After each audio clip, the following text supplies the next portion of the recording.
Make অর্থ করা, আমরা কখন কোনটা ব্যবহার করব এটা নিয়ে আমরা মোটামুটি ধরনের এক ধরনের সমস্যার মধ্যে পড়ে যাই।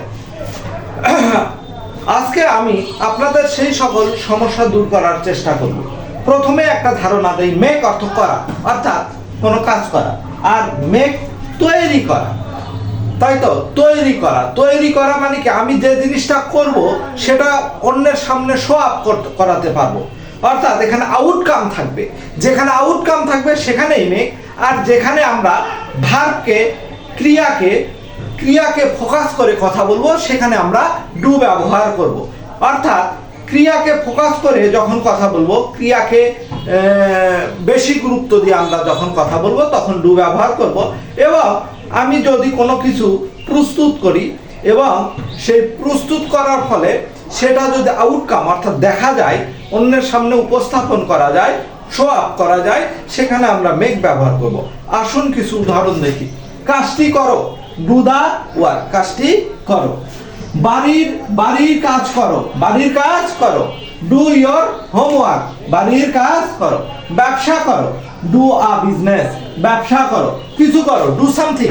আমরা দেখেন এখানে যে কয়টা উদাহরণ দেখতেছি সবগুলো উদাহরণেই ক্রিয়ার উপরে ফোকাস করে কথা বলা হয়েছে।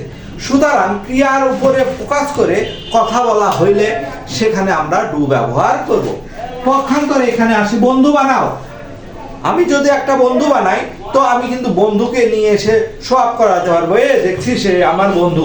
তো যখন আমি কোনো কিছু আউটকাম পাবো সেখানে আমি মেক বসাবো। মেক ফ্রেন্ডস, লাঞ্চ তৈরি করো, লাঞ্চ তৈরি করলে অন্যরা খেতে পারবে, আমি খেতে পারবো। তো এখানে আউটকাম আছে মেক লাঞ্চ। এক কাপ চা বানাও, চা বানাইলে কেউ না কেউ খাইতে পারবে বা আমিও খাইতে পারবো, তাহলে এখানেও আউটকাম আছে মেক আ কাপ অফ টি, এক কাপ চা বানাও। আমি একটা কেক তৈরি করলে সেখানে কিছুক্ষণ পর আমি আউটকাম আকারে কেকটা পাবো। সুতরাং এখানেও শো আপ করার জায়গা আছে। সুতরাং এখানে আমরা ডু ব্যবহার করব না, মেক ব্যবহার করব।